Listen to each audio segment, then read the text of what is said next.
नमस्कार, बड़ी बहस में आपका स्वागत है। मैं हूं आपके साथ अमन किल और आपके साथ मैं हूं साकिब सुमन। शिक्षा मंत्री रामविलास शर्मा का गेस्ट शिक्षकों से पहली कलम से फैसला करने का वादा हो या फिर अब जेबीटी शिक्षकों की नियुक्ति के लिए बीच का रास्ता तैयार करने की बात, सरकार के लिए दोनों ही वादे भारी पड़ते नजर आ रहे हैं।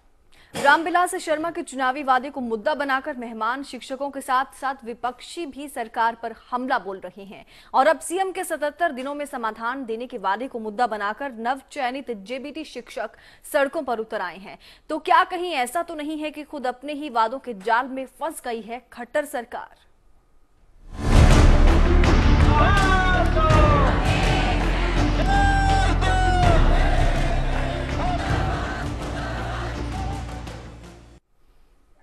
पिछले साल अगस्त से नियुक्ति पत्र का इंतजार कर रहे नवचयनित जेबीटी शिक्षकों ने अब सरकार के खिलाफ मोर्चा खोल दिया है। शिक्षकों का आरोप है कि मुख्यमंत्री के आश्वासन के बावजूद भी अब तक उन्हें तैनाती नहीं मिली।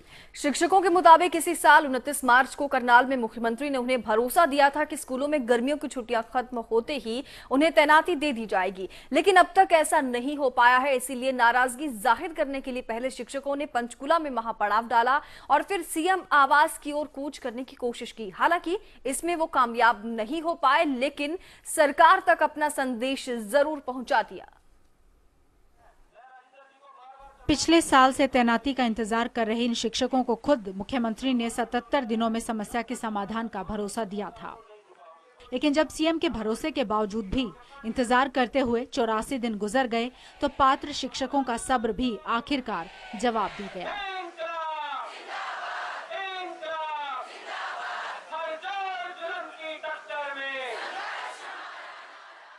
अब नवचयनित जेबीटी शिक्षकों ने आर पार की लड़ाई का मन बना लिया है।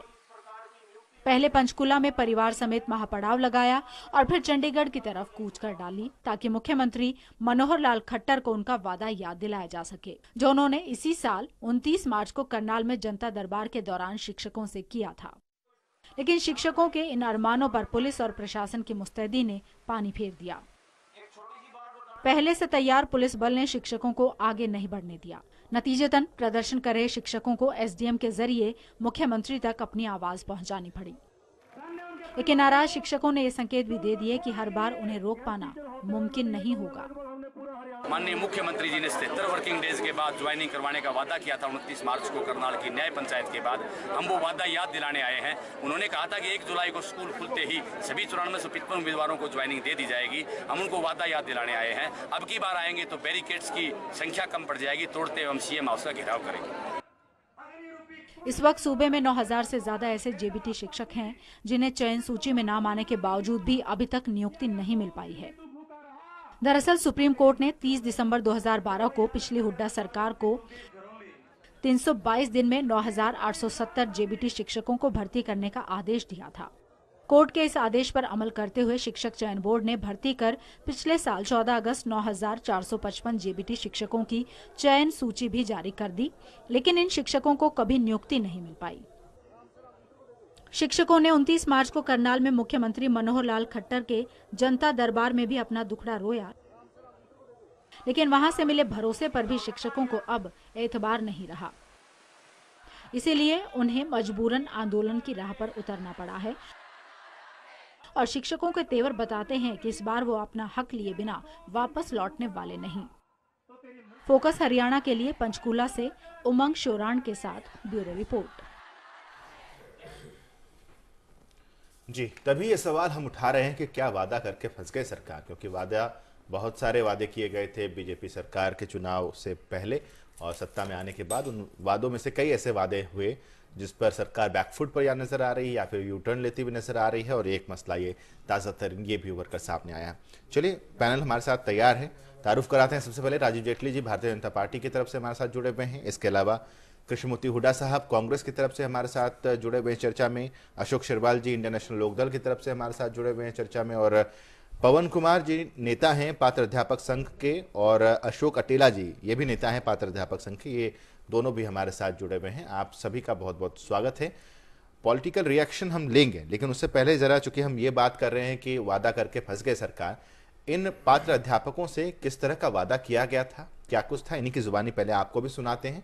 पवन कुमार जी हमारे साथ हैं। पवन जी, पहले तो यही बताइए कि मुख्यमंत्री ने क्या आश्वासन दिए थे, भाजपा के नेताओं से की तरफ से क्या भरोसा मिला था, और अब ये जो आंदोलन का रुख अख्तियार किया है इसके पीछे वजह क्या है?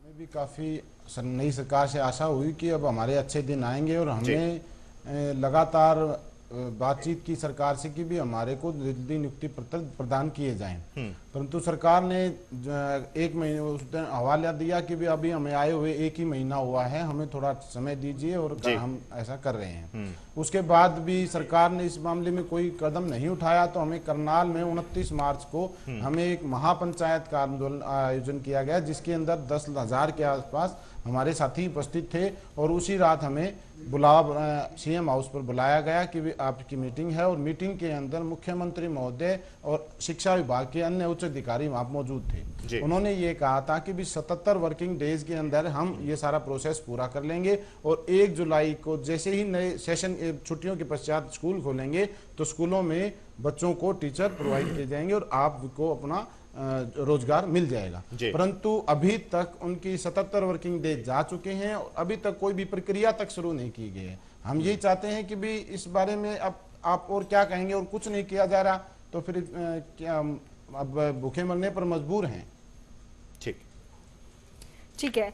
अशोक अटेला जी, आप बताइए जरा किस तरह का वादा था और आपको क्यों लगता है कि कहाँ जो वादा किया गया था उसे पूरा करने के लिए कोशिश नहीं की गई है या फिर शुरू तक नहीं हुई कोशिश?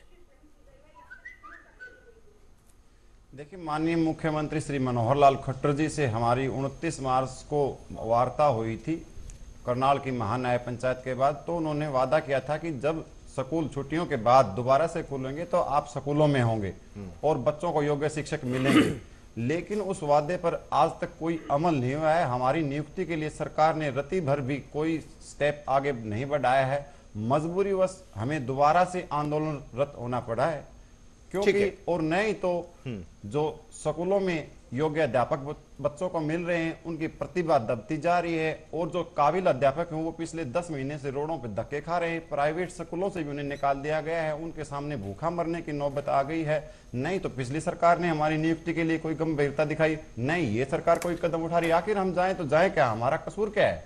ठीक है अटेला साहब, हम आपके पास भी लौटेंगे। अब राजीव जी, ये जरूरी हो गया था कि जरा इस चर्चा में इन पात्र अध्यापकों की तकलीफों को सबसे पहले हम रख लें, और जो शिकायतें हैं वो भी हमने रख ली हैं। अब आपका जवाब। देखिए साकेत जी, मैं पहले ये बताना चाहता हूं कि क्यों इतना डिले हो रहा है जेबीटी शिक्षकों की अपॉइंटमेंट में। हाई कोर्ट के अंदर ये जेबीटी टीचर्स तो शायद अभी बता नहीं पाए हैं, मैं इसको पूरा डिफाइन कर देता हूँ। सॉरी। जब सिलेक्शन प्रोसेस के ऊपर क्वेश्चन मार्क हाई कोर्ट ने लगाया था तो उस क्वेश्चन मार्क के पीछे जो वजहें थी वो वजहें कुछ इस तरीके की थी कि जिसने एग्जाम दिया है उसका अपना अंगूठे का निशान नहीं था। वो वजहें इस तरीके की थी, कई जगह पे फॉर्म के अंदर पैर के अंगूठों के निशान पाए गए थे। मतलब हाई कोर्ट ने खुले तौर पर जो अपना वर्डिक्ट दिया था उसमें ये बताया था कि ये पूरा सिलेक्शन प्रोसेस फेक रहा है। बावजूद उसके जब इसके ऊपर फर्दर आर्बिट्रेशन हुआ और ज़्यादा सुनवाई हुई तो यह निकल कर आया कि सभी ऐसे टीचर्स नहीं थे जिन्होंने फेक इंटरव्यू दिया हो, फेक एग्जाम दिया हो। ऐसे भी टीचर्स रहे जिन्होंने जेन्युइन एग्जाम दिया और वो एग्जाम देकर पास भी हुए। हमारी सरकार ने हाई कोर्ट में यही बात रखी है कि जितने भी गेस्ट टीचर्स, जितने भी जेबीटी टीचर्स थे, इनका एक वेरिफिकेशन करवाया जाएगा। वो बिल्कुल सही कह रहे हैं कि जुलाई में अपॉइंटमेंट की बात हुई थी और जुलाई में अपॉइंटमेंट की बात से हम अभी भी पीछे नहीं हट रहे हैं। उनका एक वेरिफिकेशन करवाया जाएगा, जो प्रोसेस ऑलरेडी चल रहा है। एक एक टीचर्स का वेरिफिकेशन करवाया जा रहा है, उनके फॉर्म्स का वेरिफिकेशन करवाया जा रहा है। ये देखना सरकार की जिम्मेवारी है कि किसी भी तरीके से ऐसे गेस्ट टीचर ना आ जाएं जिनके अपने अंगूठों के निशान नहीं थे। शायद वो किसी तरीके से ऐसी सपोर्ट उनको मिली हो जिन वजहों से उन्होंने एग्जाम दिया और पास भी हो गए। तो उन ऐसे कैंडिडेट्स का सिलेक्शन करने के लिए जो स्क्रीनिंग कमेटी बनाई गई है, उस स्क्रीनिंग कमेटी ने ऑलमोस्ट 60-65% शिक्षकों की स्क्रीनिंग कर ली है। इसका जरा एक जवाब यहाँ पर ले लेते हैं। पवन कुमार जी, जिस बात का जिक्र राजीव जेटली जी कर रहे हैं कि एक कमेटी बनाई गई है जो वेरिफिकेशन कर रही है कि आप लोगों के फॉर्म जो भरे गए वो सही है या अंगूठे के निशान सही है या नहीं है, इस पर काम हो रहा है आगे? आपको पता है इस बारे में? जी हाँ जी, मैं राजीव जी के बात का जवाब देना चाहूंगा, थोड़ा सा सुधार भी करना चाहूंगा। जो ये जिक्र कर रहे हैं कि भी पैरों की जगह हाथों की जगह पैरों के अंगूठे निशान लगा दिए गए हैं, ऐसा कहीं भी कोई भी कागज नहीं है। ये केवल और केवल अखबारी बयानबाजी के आधार पर बार बार हमें प्रताड़ित किया जा रहा है। और हमारे से एक अब हम सही होते हुए भी आज लगभग पवन कुमार जी ये बताइए कि क्या आपको इस बात की जानकारी है कि चेकिंग हो रही है, वेरिफिकेशन किया जा रहा है? वेरिफिकेशन की कोई जानकारी नहीं मिल रही है। लगातार हम सभी अपने अंगूठे जनवरी या दिसंबर में ही दे चुके हैं। राजीव जी, आप कह रहे हैं 60% तक वेरिफिकेशन हो गया है। पात्र अध्यापक आपके सामने बैठ कर कह रहे हैं कि वेरिफिकेशन की कोई जानकारी। मैंने आपको बताया कि अंगूठों के निशान, जैसा वो अभी पवन जी ने भी यही बात रखी कि वो अपने अंगूठों के निशान दे चुके हैं। अंगूठों के निशान सबके लिए गए हैं, तभी उनको वेरीफाई किया जा रहा है। तो ये अपने आप, अब वेरिफिकेशन अगर पवन जी का होना है तो पवन जी को बुलाकर उनका वेरिफिकेशन नहीं होगा। वो इसका एक पैरेलल सिस्टम होता है और वो एक पब्लिक रिलेशन की तरीके से नहीं चलती है वेरिफिकेशन, स्क्रीनिंग। वो स्क्रीनिंग चल रही है, ये तो बात खुद एक्सेप्ट कर रहे हैं। इस बात की जानकारी तो होगी राजीव जी ना। अगर मैं किसी एग्जाम में रहता हूं और उस एग्जाम में किसी तरह के रिजल्ट में या नियुक्ति में दिक्कतें आती हैं तो इस बात की जानकारी मिल जाती है, हमें भी मिलेगी कि वेरिफिकेशन चल रहा है और काम आगे बढ़ रहा है। लेकिन यहाँ तो आपके सामने ये कोई पीछे वाली बात नहीं। खैर, हम कृष्णमूर्ति हुड्डा जी का भी रिएक्शन ले लेते हैं। राजीव जी, 1 घंटे की चर्चा है, पूरा मौका मिलेगा आपको भी। 1 घंटे की चर्चा कर रहे हैं आज हम इस अहम मसले पर, क्योंकि पूरा संवेदनशील मसला है और एक बार फिर से शिक्षकों से जुड़ा हुआ मसला है जो कि हरियाणा में हमेशा जिंदा रहता है।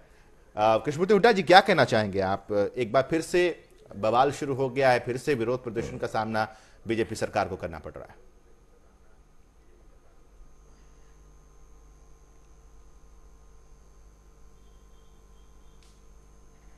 देखिए, इनका जो सिलेक्शन हुआ है वो मेरिट के आधार पे हुआ है। माननीय हाई कोर्ट ने इसमें दखलंदाज किया। माननीय हाई कोर्ट ने इसको माना कि ये बिल्कुल सही ढंग से इनका सिलेक्शन हुआ है और इनकी नियुक्ति मेरिट के आधार पे हुई है। लेकिन क्योंकि हमारी सरकार ने की है, इसलिए ये मामले को देर करना चाह रहे हैं। ये सोचते हैं कि भाई ये कांग्रेस सरकार की नियुक्त किए हुए हैं तो इनकी लॉयल्टी कांग्रेस से होगी। एक जो कर्मचारी है वो किसी का लॉयल नहीं होता, वो सरकार का लॉयल होता है। जो सरकार जिसकी होती है उसका लॉयल होता है। लेकिन इनके दिमाग में एक गलत फहमी है कि क्योंकि कांग्रेस के टाइम में इनका सिलेक्शन हुआ है इसलिए इनको लटकाओ, और लटकाने वाली नीति नहीं। कृष्णमूर्ति हुड्डा जी, मैं माफी के साथ आपको रोकना चाहूंगा। मैं थोड़ा सा करेक्ट कर दूं कृष्णमूर्ति हुड्डा जी कि इस पूरे मामले में अदालत ने ये नहीं कहा कि मेरिट के आधार पर इनका सिलेक्शन हुआ है और इनकी नियुक्ति जल्द से जल्द हो। अदालत का ये कहना है कि बिना वेरिफिकेशन के किसी की भी नियुक्ति नहीं होगी। ये अदालत के वर्डिक्ट हैं और इस पर हम एक रिपोर्ट भी चाहें तो हम अपने दर्शकों को दिखा सकते हैं, जिस रिपोर्ट में हम इसी बात का जिक्र कर रहे हैं कि आखिर सत्यता क्या है। और अगर जी हाँ, नहीं, अगर अदालत में इसमें गड़बड़ होती तो अदालत निश्चित तौर पे कहता कि ये नियुक्तियों में घपला हुआ है। अगर ऐसी बात होती तो अदालत कहता कि ये जो इसमें सिलेक्शन में घपला हुआ है। अदालत ने कहीं नहीं कहा इनके सिलेक्शन में घपला हुआ है। ये बिल्कुल मेरिट से हुए हैं और इनको नियुक्ति मिलनी चाहिए। मैं इनकी बात का जवाब देना चाहता हूं। ये कहना चाहते हैं कि हमारी सरकार, जब भारतीय जनता पार्टी की सरकार आई तो जो कांग्रेस सरकार के अंदर सिलेक्शन प्रोसेस थे उन्हें हम डिले कर रहे हैं। मैं इतनी बात पूछना चाहता हूं, आप ही की सरकार थी, आप ही की सरकार में हाई कोर्ट में ये मुद्दा गया था, आप ही की सरकार में ये बात प्रूव हुई थी कि पैरों के अंगूठों के निशान लगाए गए हैं। भारतीय जनता पार्टी की सरकार नहीं थी उस वक्त पे, तो आप ये ब्लेम नहीं दे सकते कि भारतीय जनता पार्टी की सरकार आई तो इसको डिले कर दिया गया। आप ही की सरकार थी जिसने कहा था कि हम फर्दर वेरिफिकेशन करवाएंगे। और हाई कोर्ट का जो आप बात कर रहे हैं, अपने हाई कोर्ट के पेपर उठा के लाइए और सामने पढ़ के दिखाइए। हाई कोर्ट ने साफ तौर पर बोला जो जेन्युइन टीचर हैं उनकी नियुक्ति होनी चाहिए, लेकिन वेरिफिकेशन के बाद होनी चाहिए। तो ये बात क्लियर हाई कोर्ट ने कर दिया। अब हाई कोर्ट की जजमेंट को भी तोड़ मोड़ कर बताएंगे तो ऐसे नहीं चल सकता है। ठीक है, यहां पर एक छोटे से ब्रेक लिए हम रुक रहे हैं। ब्रेक के बाद सबसे पहले आपको हाईकोर्ट ने क्या कुछ कहा है, क्योंकि मसला अब वहां पर बहस का जो मुद्दा है वो हाईकोर्ट के फैसले पर और हाईकोर्ट के वर्डिक्ट पर आकर टिक गया है, इसलिए उस रिपोर्ट से आपको रूबरू कराएंगे कि हाईकोर्ट ने आखिर कहा क्या था।